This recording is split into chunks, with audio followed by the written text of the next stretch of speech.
Ranked as the most corrupt Southeast Asian country, Cambodia is about to have an election. But with the main opposition party banned from participating, it's being widely condemned as a sham. Not that you'll read that in the local press. The country's head of taxation has been accused of forcing the closure of independent media. But what has he got to hide? I don't want to talk about it. I'm Steve Chow. On this episode, 101 East investigates Cambodia's brutal crackdown in the lead-up to the national election.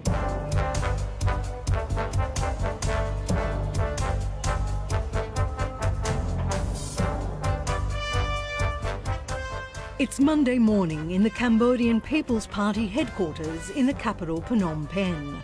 Having ruled the country for more than 3 decades, the party's propaganda machine is well oiled. Spokesman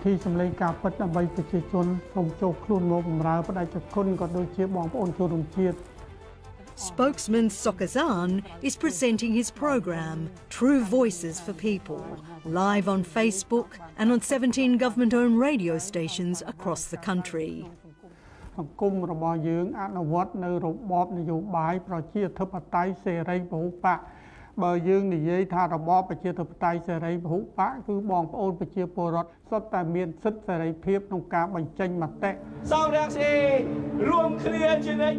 Except those with an opposing opinion.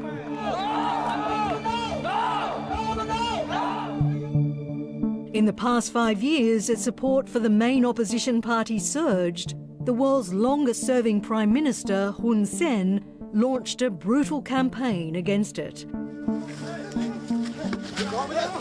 Opposition politicians have been beaten, more than a dozen jailed, the party's leader held indefinitely on treason charges, and then the final blow. 9 months before the election, the party was outlawed for conspiring with the United States to overthrow the government. Meet Pix Ross. He's been accused of acting for the ruling party when he filed a complaint against the opposition that led to its demise. I complain them because they are opposite the law. His evidence? A 2013 video of the former opposition leader, Kem Sokha.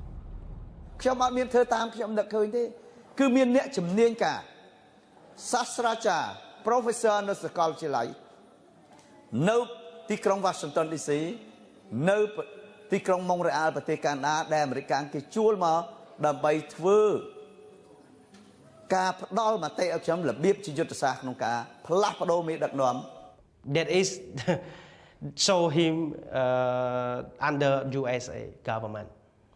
If the politician in Cambodia under other country, it's wrong, opposite of the law in Cambodia.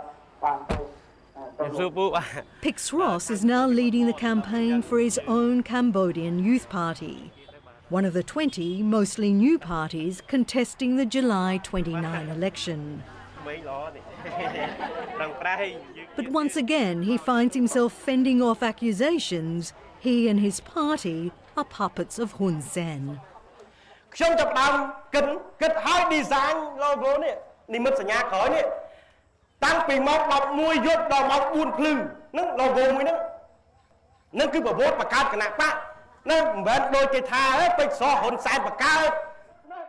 And he insists it's his own money behind his party. I sell my land, I sell my house, I sell my car, just before I have a good cars and comfortable cars. But for now I use the old car and maybe next this ring. Cambodia is a failing democracy. We are a one-party state. Nali Piloj is the director of one of Cambodia's oldest and most respected human rights organisations, Likhado. If you look closely at some of these parties, the other 19, except for one tiny one, they're all aligned in some ways and they all popped up recently. So this is not a multi-party election. This is a non-competitive election. The one and only party that Nali Piloj says is independent is this one, the grassroots Democratic Party set up in 2015. Today its candidates are meeting on the outskirts of Phnom Penh to talk election strategy.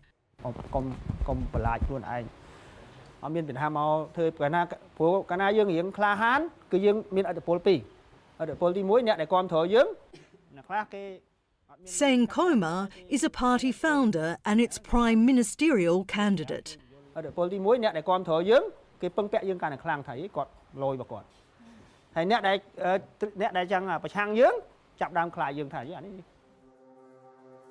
portrait of his party's co-founder is an eerie reminder of just how treacherous Cambodian politics can be. In July 2016, Kem Lay was shot dead in a Phnom Penh cafe. One of the country's most fearless critics of the ruling party, he's widely believed to have been a victim of a political assassination. A lot of people try to convince me, to warn me that to be careful. I say, why? No, I know what I'm doing. So to me, I have no choice. I have to continue this mission. Like the people they hope to represent, most of the candidates have little money. And with the campaign budget coming out of their pockets, funds are limited. So Sangkoma's encouraging party members to be creative, like recording policy messages for Facebook. So we have thousands of people are doing like that. Okay. Excellent. So it's like grassroots media. Yeah, sure. When there's no independent media. Yeah. We have to find alternative. We have to find a way out forward. It's not only the main political opposition party that's been destroyed in the lead up to the election. The independent media has been decimated too. The alleged new weapon, taxation. Last September, after 24 years in operation, one of the country's most fearless newspapers, the Cambodia Daily, was forced to shut down when it received a tax bill of $6.3 million. Its final headline pulled no punches.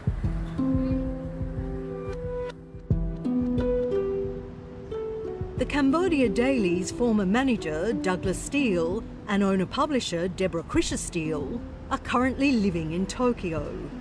Back in Cambodia, they both face criminal charges for tax evasion, carrying a prison sentence of up to 6 years. They chose essentially a number that was unpayable and were very hardline about that. Steele vehemently denies evading tax, but concedes the company may have owed the department some money. The whole country is coming into the tax system. Most businesses are still not registered. You're going from a 0% compliance to a normal system, and we were moving along in that process. We got singled out because they didn't like us. Your Excellency, Marianne Jolly from Al Jazeera. The man who's overseeing the tax reforms is Vibol Kong, the Director General of the Taxation Department. A member of the ruling party's elite Central Committee, today we meet him in his palatial office on the top floor of the department. We have done a tremendous reform on the revenue because the government realized that for the country to move forward, for the development of the country, we need revenue to expand. Vibol Kong refutes accusations his department has targeted independent media. I think that statement is not true, it's false. But some people would say that it's an amazing coincidence that 4 of the only independent news organisations in this country received very large tax bills. It's not true. Regardless of independent newspaper or not independent newspaper, they are subject to the rule of law here. That's my role here. The United States government isn't convinced. In January, it withdrew funding from the tax department, citing concerns about anti-democratic behaviour. Cambodia Daily, when they receive a tax bill, they jump to talk to diplomatics, to the embassy, to international community, by discrediting the government that the government target them. But actually, we are not targeting anybody. What about 10,000 of other companies in which we are auditing? They never complain anything. Why only Cambodia Daily? But a search of the Cambodian company registry reveals Vibol Kong's family appears to own a very large business and may have some questions to answer. One of the biggest petroleum companies in the country, it was incorporated in 2008, but according to the records here, it didn't register with the tax department until March 2017, the same time as the Cambodia Daily. It says on the company register that it only registered for taxation in 2017.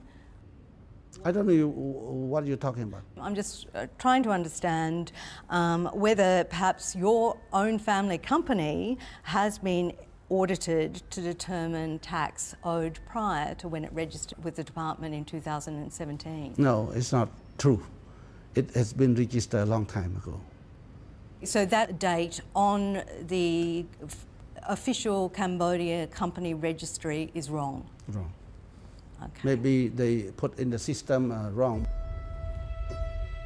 When I mention the company registry also shows that 2 directors and a chairwoman, all relatives, live at his home address, it seems those records are wrong too. You talk about to the wrong person. I think I have nothing related to this company. But they share a home address with you? No, I think long time ago, but I got nothing to do with that. But those details are on the Cambodian company registry that's now online, which has been newly put online. Yeah, but I think it's wrong. It's wrong? Yeah, it's wrong. Right. So your family has no association with that company anymore? No. We sold long time ago. I think maybe they used my address before, but they never been. And I don't know when they sold. Right. Yeah. If that isn't actually their place of residence, it would raise real questions about what kind of arrangements have been made with regard to this company. What is his interest in the company? Is he in some way profiting from the benefits of the company in a way that is not transparent? It might be completely legitimate, but it is raising red flags that are worthy of questioning and investigation. Company in Australia, he's the sole director. Mark Zernzak is one of Australia's leading anti-money laundering experts. He finds it extraordinary that Vibol Kong's family wouldn't have updated the registry if the company had been sold. Normally there would be an obligation to update the registry to accurately reflect who the new owners are. You wouldn't still allow yourself to be listed as the owner because you're carrying liabilities for the operations of that company. Vibol Kong has financial questions to answer in Australia too. In Cambodia, his official salary is less than $1,000 a month, and he has no other known sources of income. But here in the southeastern city of Melbourne, he has millions of dollars worth of property and has established numerous companies. The company behind recent property purchases is Panarid Pty Limited, set up in 2011. Vibol Kong is the sole director. Under Australian corporate law, sole directors of companies must live in the country. This is the address Vibol Kong has given as his to the Australian Securities and Investments Commission. But having lived in Cambodia since 1993 and worked as a senior government official, he clearly doesn't reside here. It's of great concern here that we've got a senior foreign government official giving an address that does not appear to be his place of residence. That would be a breach of Australian corporations law if that is not his place of residence. So it's a huge red flag. I understand that you have several $1 million worth of property in Australia. How have you accumulated that sort of wealth? Where did you get those information? From Australian records, publicly available records.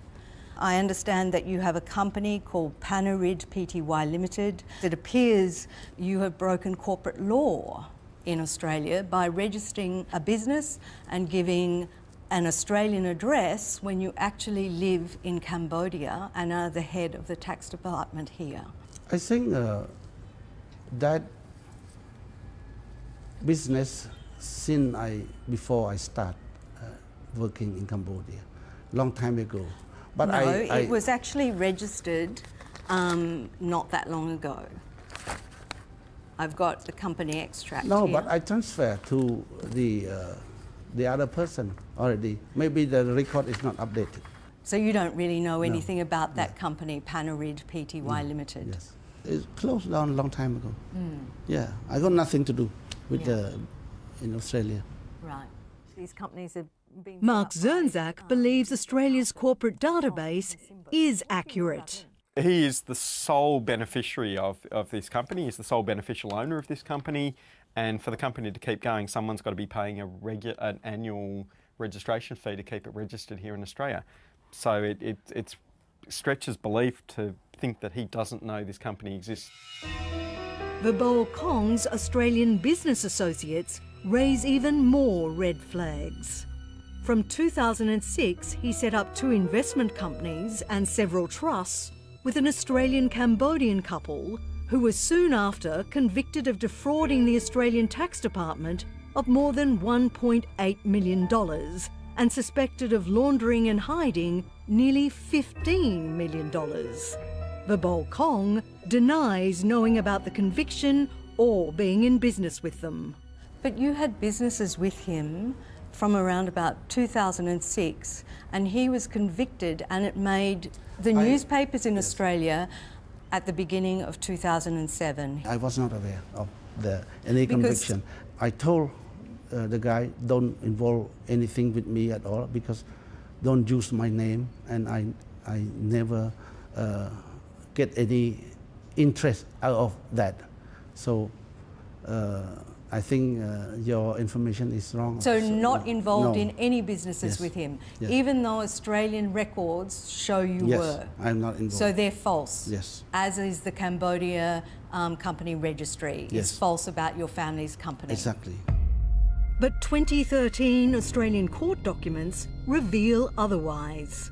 He did even more business with the couple. Big business, transferring 1.2 million Australian dollars into an investment trust they'd set up. I can't remember that transaction, no. The money It's is a long lot time. of money. Yes, it's long not time. every day you transfer Yes, but 1.2 million. I cannot remember that I transfer to that account, you know, because somebody can use my name to do that. So even though your affidavit, signed affidavit, I believe witnessed by the Australian Embassy, clearly states that you transferred $1.2 million into the account, the When was business that? account. When was it? Yeah. 2013. How you get those information? Because It's freely available in Australia. We have access to court records. How have you managed to accumulate your wealth, given that you have no businesses in Cambodia under your name? I don't want to talk about it. Right. So this is a very large sum of money for a senior government official, which appears quite disproportionate to that official's official level of salary. This should have set off a huge alarm bell as a potential risk for money laundering type activities or proceeds of crime type activity. What concerns me most is that how authorities seem to be turning a blind eye to all the activities which are happening. Kalyan Key is part of Melbourne's large Cambodian community. She doesn't know Vibol Kong, but says other senior members of government and their families have made Melbourne a hotbed of illicit activity. The money laundering, the drug trafficking, for the human rights abuses that happen are glaringly obvious and an open secret in the community. Until recently, she worked as an advisor to the Hun Sen government, alongside the Prime Minister's son and heir apparent, Hun Manet. But says she stopped when she became disillusioned with the flagrant corruption of officials. The main figures in Cambodian politics at the moment has a connection to Australia. The richest man in Cambodia is also Australian. So there's a lot of interest in ensuring that the Cambodian Australian community remains with the current government, because there's a lot of connections that is important, and a lot of informal connections. What do you mean by informal activities?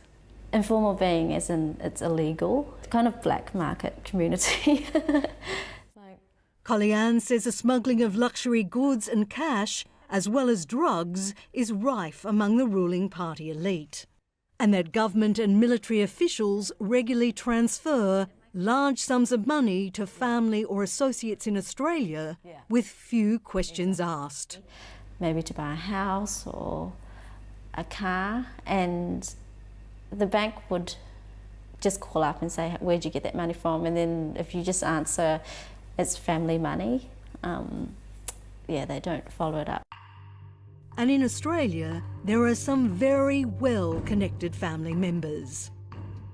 Prime Minister Hun Sen's nephew, Hun To, is married to an Australian Cambodian woman and is a regular visitor to Melbourne. While in town, he drives around in this Lamborghini with personalised number plates. Australian authorities reportedly suspect him of being involved in trafficking drugs. Everyone knows that what he's doing is not right. They know where the money's coming from. They know all the human rights abuses, but we don't say much about it because I think people are a bit scared and concerned. Hun To doesn't have any property in his name, but his wife has a multi-million-dollar portfolio. Her most recent known property purchase is this land, bought for more than $800,000 with no mortgage. A luxury home is now being built. This motorbike importing business is owned by another member of Hun Sen's family, his son-in-law Vichir D, who is head of the Cambodian Police Security Unit. On Australian company documents, he also falsely claims to live in Melbourne. If you were engaged in criminal activity, having a legitimate business that was doing importing is a great way to allow you to use your proceeds launder your proceeds of crime. And that does make it a challenge for law enforcement. Kalyan Key says she and others in her community have made complaints about the criminal activities of Cambodia's ruling elite in Australia. I have raised concerns with the Australian government. I've raised concerns with the Australian ambassador, and the response is the same. Like, it's not our priority, and this is not what we are here to do. So we're here to make good friendship with the Cambodian government. So what they're allowing them to do is have these informal, illicit activities happen. So they are somewhat endorsing corruption. The Australian government refutes Kalyan Key's claims it condones illicit activities. Back in Cambodia, with the election imminent, the government crackdown continues. In the northwest province of Battambang, Sin Chan Pua Rosette is watching out for potential customers for her noodle restaurant. Just a year ago, she was on the hustings as an opposition party's candidate in the nationwide commune elections.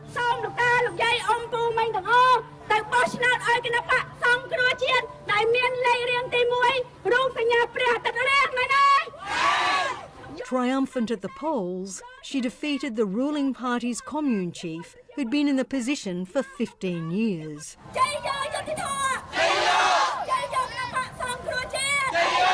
But within just a few months, she was stripped of her victory. តាមពិតទៅសម្រាប់ពួកខ្ញុំគឺខ្ញុំមិននឹកស្មានថាគណៈបកសង្គ្រោះជាតិដែលមានការគាំទ្រពីប្រជាពលរដ្ឋជាង 3 លាននាក់ត្រូវបានគេរំលាយផុយៗបែបហ្នឹងឯងយើងវាអយុត្តិធម៌បំផុតហើយពេលហ្នឹងគឺខ្ញុំមានការគ្រប់គ្រងមានអារម្មណ៍គ្រប់គ្រងមិនមែនយើងស្ដាយទូនាទីស្ដាយតំណែងទេតែយើងអាណិតពលរដ្ឋរបស់យើង Rosette now relies on her restaurant to survive, having rejected pressure to defect to the government. មានប្រសាសន៍ថាអ្នកណាដែលចោះចូលទៅជាមួយគាត់គឺតំណែងចៅសង្កាត់គឺនៅតែចៅសង្កាត់ដដែលប៉ុន្តែអ្នកដែលគេមានឧត្តមគតិគិតអំពីប្រយោជន៍ជាតិមាតុភូមិចង់ជួយប្រជាពលរដ្ឋពិតប្រាកដគឺមិនអាចទិញដូរបានទេ And that wasn't the end of the pressure.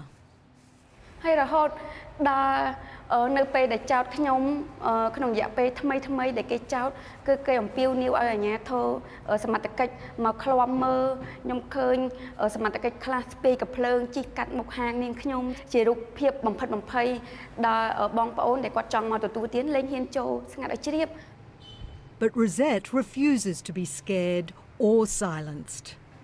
ខ្ញុំផ្ទាល់ខ្ញុំអត់ទៅបោះឆ្នោតទេនៅដេកផ្ទះឬមួយថ្ងៃហ្នឹងខ្ញុំនៅបើកហាងលក់នំបញ្ចុកឬមួយក៏ថ្ងៃហ្នឹងខ្ញុំទៅដើរលេងរងចាំការឈ្នះ It's a risky statement in today's Cambodia, where anyone calling for a boycott is punished as a traitor. 25 years since the Paris Peace Agreement promised to bring democracy to Cambodia, the country is slipping further and further away from it.